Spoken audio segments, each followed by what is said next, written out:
What's up, guys? Welcome to episode 40 of the 40 Years, 40 Beers podcast. That's a triple 40. 40, 40, 40. 40, guys. I can't believe we made it this far. It's like a year and a half, dog. It is. So we talked about this, right? So, yeah, you know what? We're a local podcast. We're two friends who do this, and hopefully it does well. But I love doing it regardless. But how many podcasts that are started make it past the 10th episode? It's like 5% or something. No, 90% don't make it. Yeah, only 10% make it. And then of those 10%, only 10% make it to episode 20. So to be double that, and to be 14 months in and still putting them out bi-weekly, I think it's fantastic. Correct. Now, I agree. I mean, we have some weekly episodes. You know, we try to put them out as quickly as possible. Life gets in the way. We keep generating followers. Thank you to our followers. Thank you guys so much. We're nothing without our fans. We're nothing without the subscribers. 40 years, 40 beers on TikTok. 40 years, 40 beers on YouTube. 40 years, Everywhere. 40 beers on It's Spotify. Yeah. Apple Podcasts. Please give us a listen. You know, we're nothing without our listeners. Pandora. We're starting to do good on Pandora, Amazon Music, everywhere you get your audio podcast, we're there. And the video is on Spotify and YouTube. But then, of course, there's tons of little clips that go everywhere as well. So lots of, what's happening now is every time we post a video, somebody's saying something about it. Before, in the very beginning, we would have a few videos that would go by and nobody would ever say anything or even hit the heart or the thumb up. And now, like, no matter how good or bad they do, someone is always saying something. You know what I mean? And I think I think we're trending in the right direction with sticking with this, and everybody keeps getting a little more engaged each day. I think that's all you can ask for. I agree with you. And one thing I tell the kids that I coach, right? And I think you've said this before, what resonates across life, which is amazing. We're not in competition with other podcasts, right? We're in competition with ourselves. Right. Yeah. Right? There's a million seats at the table. And I tell my kids this, that I coach. I tell both my sons this. I'm like, guys, don't worry about other people. You're not involved or you're not in competition against them. Yes, when you're playing sports, you're competing against other kids. But when it comes to getting better and improving, you're only in competition against yourself. Yeah, I agree. I mean, we are, that's the goal is to get better at what you're doing, at what you're putting out, get better at your craft. It's not, there's an infinite amount of seats. We're not in competition with anybody but our last episode, right? I mean, that's the goal is you get a little bit better every time. And, you know, like we're refining our logo. We're refining the way we even approach the episodes now, right? We make exceptions for Stranger Things. We're going to make exceptions for some other shows like but for the most part, we're trying to balance between like current events in our lives and nostalgia. So we're trying to find like, we're in the 40-year-old brand, right? Yeah. We try to, everything's towards 40-year-old men, women, just, frankly, we hate to use this word, right? Middle age. Yeah. It's frankly towards the middle-aged people who we think about our childhoods, right? I think we're all much younger today than we were, or our parents were. I mean, I think about this now. 100%. Like my parents at 44 years old were not me. Yeah. No. I can tell you that flat out. I can tell you that. Yeah. You know, my mom was like walking around in like one of those house dresses at like 50. You know what I mean? Like on Saturday night, she was cleaning the woodwork and walking around. Like Alice from the Brady Bunch. Yeah. Yes, exactly. Yeah. Exactly. So saying that, this episode is going to be all about the show From. MGM Plus, hashtag MGM Plus. Yes. If you guys don't know about From, I don't know what rock you've been living under. All right. From is one of the greatest TV series that I've ever seen, coming up on season 4. All right. It's like, again, we've already said this. It's an MGM Plus show. I don't know that it's not in my top 10 already. Ooh. It's in my top 10, right? I don't know. I don't know if it makes my top 10. Maybe it does. It certainly deserves to be in that conversation as one of the best TV shows of all time. I think, it's so intriguing and they don't lose you, right? Like some shows you come back for the second or third season and you're like, I no longer care about what happens. Some shows, they don't pull you in from the beginning, but From hooks you immediately and you never lose interest. At least I've never lost interest in what's going to happen next. Like you can't wait. Right. Tell me the truth. You cannot wait until Sunday. And that's the best thing about MGM Plus is that they drop on Sunday morning. You don't even have to wait till the nighttime. So it's not like HBO Max, right? So if HBO Max, if the show airs at 9 p.m. on Sunday night, because it's live TV, it's like 9:01. It comes on HBO Max. Yeah. But the one thing I do like is with the whole HBO Max thing, where let's say you're watching it on live TV on HBO, right, at 9 o'clock at night. So you're watching, I don't know, DTF St. Louis. Okay. Yeah. So that just ended. You're watching that. And let's say it's like some dialogue or some like music montage. You're like, all right, I don't want to see this. You can already fast forward it. Yeah. You can't do that on live TV at 9 o'clock. Right. So the whole episode is already on. It's already ahead of the one that's airing live. Yeah. That's what's great. No, it is. I mean, there's nothing, like from the creators of Lost, it drops in the morning. The whole premise of the show, I think, is, I don't know that anybody has, like, I feel like we've been trapped in places before. There certainly have been monsters and weird things going on before, but the way you can't go out at night, the talismans, the way that, we still don't know, like, who's been calling Jim on the phone. You know what I'm saying? Well, I think we do. And we'll get into all that. Do we know that? I think it was the man in yellow. Oh, okay. I'm pretty confident it was, right? I mean, from the voice, right? I'm pretty confident it was the man in yellow. Okay. So let's go into what Lost. The show is from the creators of Lost, which tells us it's already going to be phenomenal. Yeah. Lost, one of the greatest television shows of all time. So the premise is basically the Matthews family drives on a road trip. All right. Are they the main characters? I would say so, right? And Boyd? You got Jim Matthews, you got Tabitha Matthews, okay? You have Boyd, you have Jade, and then you have Donna, right, who runs Comedy House. Donna, they're the main characters. Jade didn't come until season 2, end of season 2, beginning of season 3. Episode 1, cuz. He's the one who was in the car who caused the Matthews to veer off the road. Oh, yeah. Him and his boy. Him and his boy. And his boy died. I was thinking the main characters were fluctuating, but no, if Jade was in it from the pilot, then I would agree with that. Everybody else was in it from the pilot. Yeah, now, here's the other characters. Thing. What you just said about fluctuating is a great view because it's an ensemble. Right. So obviously there's leads, right? People have a hierarchy like Howard. Like Walking Dead-ish in that sense of the ensemble. Correct. I feel like they do a great job of every episode is kind of shifting towards different characters. I live on Elgin. Ellis is the next one over. Ellis and Elgin are two main characters. Correct. But what about Sarah? Remember, Sarah was the one who killed her brother, who she slit his throat. She was the one who she was the one who was hidden, right? Sarah by Boyd. She has like special powers or something, right? Correct, right? So she's also the one who gouged out Elgin's eye, right? Well, and she said she's the one who has to. Everybody hates me already. What is that? The alcohol pads. Watch this. Is it going to be black? Yeah. It's going to be blacking in my fucking beard. Ladies and gentlemen, why does he have all that oil and residue on his skin? I go through 3 or 4 of these before I get clear. Are you putting makeup on? No. So real fast, I feel like this is our best podcast. This shit. Yeah. Why? No, I use, see, now we're getting a little better by the third one. This is what I mean. We need a nice, beautiful 40-something woman from Delco, single lady. Yeah. To teach us about this stuff. Yeah. Teach us about facial care. Teach us about skincare. We need to know why Massey's. We got to know why Massey's so fucking ashy. And not ashy. And you would expect it to be our wives, but it's not. Nah. My wife's fucking. She's at my guy who's with pneumonia running up and down a basketball court. I'm gonna have to freaking revive her later.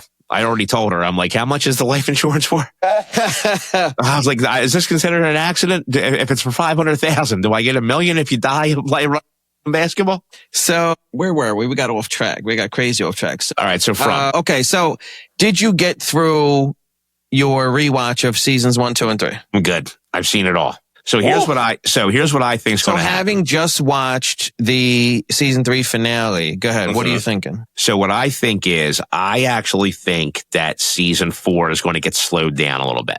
And hear me out when I mean by this. Slowed down? So you can agree that every season so far is one of those seasons where you're like on the edge of your seat every episode because it's so fast paced, right? Like they still explain things, but I mean, it's just like every scene, every time it flips to a new scene, it's everything matters. Yeah. Right? Like it's just like, oh my God, what's going to happen next? What's going to happen next? You have to pay attention. Yeah. And you're going to have to pay attention the whole time. But they've already announced that season 5 has already been put in the works. All right. It's already been renewed for season 5, which is going to be the last season. So now season we need 4, a lot of explanations. Correct. We're missing a lot. Think about when there's blanks. A series, right? Or a mini series, and it's like 8 episodes. What is usually the best episode? Episode 7. Yeah. Right? Yeah. Same thing. What's his name is great at that. Harlan Coben. Correct. Yeah. So they call it like the penultimate or penultimate. The penultimate episode.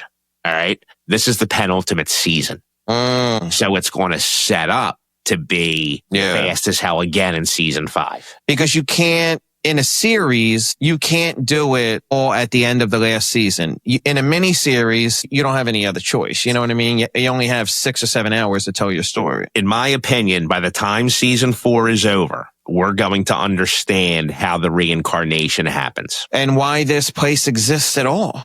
Correct. Yeah. You know, so we're already getting into some of the mythology, right? So seasons 1, 2, and 3, there was always a little hint of it, right? So when Boyd gets stuck in the we'll call it a chimney, and he comes up. Yeah. No, it is. Yeah, it's a chimney. Yeah. And the guy tells him, against the wall, I forget his name, but he tells him that, you know, you think the monsters are the worst part. There's way worse things. Okay. Not a lot of people caught that though. Yeah. But so now we know about the man in yellow who just walks around. So now we know he controls, obviously, he's at least ahead of the nighttime monsters, the parents who sacrificed their children for immortality. Yeah. Okay? So we know that he's above them. I actually think there's even another entity above him. I think he's the middleman, right? Like, so in a hierarchy in the army or in anything or in business, there's a CEO, then there's middle management, then there's the frontline workers. Yeah. I think the man in yellow is middle management. Does that make sense? Yeah, he's got to be. He can't be what the old man in the chains was referring to when he said you haven't seen any. They're just a tip of the iceberg or whatever he told them. Yeah, exactly. It can't be. Now, don't get me wrong. I think that it's odd that the man in yellow hasn't come out during the day yet until he kills what's the name. But just the fact. But in my opinion, he did come out already in season 1, the finale. I think he was the guy who was on the other end of the radio with Jim Matthews. That's what I think. Yeah, in the storm when they were trying to build but in and of itself, I think the ability for the monsters to come out during the day is bad for all the reincarnated humans. But here's the thing, and I agree. I'm not trying to cut you off. Bigger than him. I don't know if we know that yet, right? Yeah, the man in yellow came out during the day to kill what's the name. So great point. But all we know now is that he's not one of the people who sacrificed their children for immortality, right? He wasn't in those original 6, 7, whatever, the Unkui kids, right? The Unkui family. So he's above them. What do you mean above? In superpowers? In power or hierarchy or whatever. Maybe he was already in the town. He was part of the entity before they got there. What if he was part, like maybe he can come out during the day, but the monsters can't. Is it possible that in this world, that there are multiple Fromvilles? I don't think so. Why not? I think it's more time travel than it is dimensions like Stranger Things. I think it's more about time than it is about dimensions, if that makes sense. Yes, but how come no normal... Are there non-reincarnated humans in Fromville? That's one thing we don't know yet. For example, Elgin in episode 1, right? He had a dream about Fromville, and then when they in season 2, or Elgin. The end of the last episode of season 1. The bus gets there, right? And he's having the dream. And then when he stands up, he's like, no, don't stop. Don't do this. So is he reincarnated? We don't know. They never discuss that. But my theory is that they all are. And I can't give you character by character who is, but we already know that Jade is a reincarnation of Christopher, Yeah. Okay, from when Victor was a little boy. Was a kid. Yeah. Okay. And then we also know that Tabitha is a reincarnation of Miranda, who was Victor's mom. Yeah. All right. So I also believe that Randall is a reincarnation. I think is a reincarnation of the man in yellow because of the scar on the face. But they're both there at the same time. Correct. But they're also not shown. Well, we don't know that because Julie, right? She showed up at the end of episode 3 with a different haircut. She looked older. So she's obviously traveling through time. I didn't think it was a different haircut. I thought she had the white ghost streak. No, her hair was long. And then when Jim got killed by the man in yellow, her hair was short. You know who's going to end up being the most important character in the movie, in the show? Julie. Yeah. Her brother. Yeah. Ethan's the one who told her.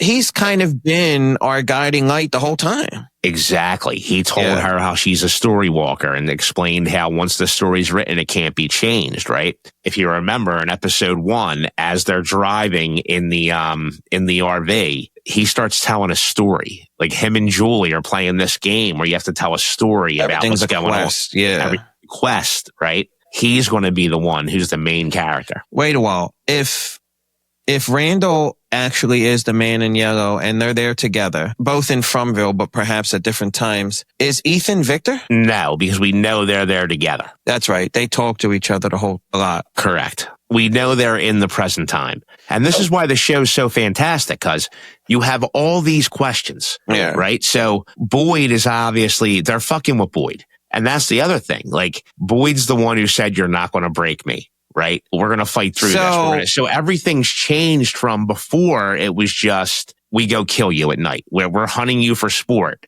And then they kill Kenny's mom and make him watch because he screamed out, you're not going to break me. So now it shows there's kind of planning involved. Like they have not emotion, but they have minds to comprehend that, oh, really? You're not scared? We're going to make you scared. Torture. Yeah. Correct. Well, and they did, was his mother the one they did in the barn when they made Boyd watch from across? That was the mother? Okay, yeah.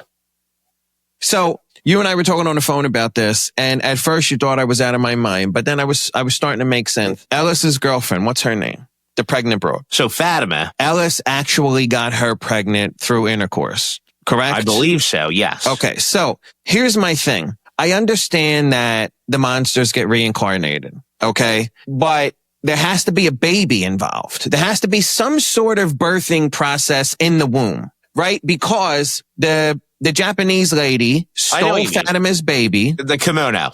The kimono. Yeah, kimono dragon. She stole Fatima's baby, brought it down into the tunnel, and he turned out in a smiley. Correct. So I think I know what you're going with this. So it can't happen. Like, what are the chances that somebody gets pregnant and all this, right? So, dude, humans have sex. But humans have sex. Like, they're no. Somebody's going to be fucking and like, it's not about that. I'm with you that every time someone gets impregnated, that baby can turn into a new monster or a reincarnated monster. I think it's always going to be a reincarnation. I think that's the whole key, that in the Fromville mythology, the monsters who gave up their kids, the Ankui kids, to have immortality, that's part of the immortality, right? So they can't be killed. So even though something happened where Boyd took the worms from the guy in the dungeon and said, my blood is your blood, right? And he died, he still can't, he can always be reborn.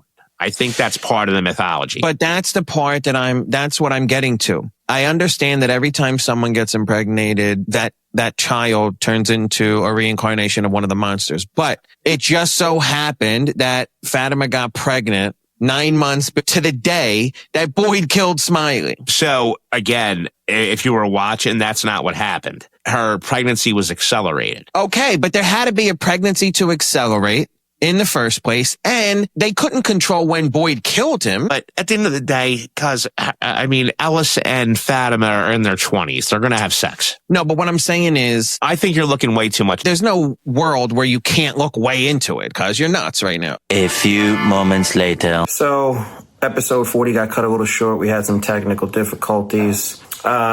Where I was going with my questions to Bob was basically, if Fromville has multiple iterations, right, throughout this world. Maybe they are orchestrating the death of the monsters and the birth and pregnancy situation, you know, because like someone keeps calling on the phone, someone keeps turning the radio on whenever, you know, it's the absolute best or worst time, depending on how you look at it. Someone keeps steering the cars into this tree. I don't want to say it's a simulation, right? But maybe if there are multiple iterations of this world and maybe someone is like puppeteering the whole thing, that's just my question that I have, because otherwise it's just a huge coincidence. And I'm sorry, the people that are making this series, they don't leave anything to chance. There's no coincidences with, you know, what we're seeing here. So to be continued,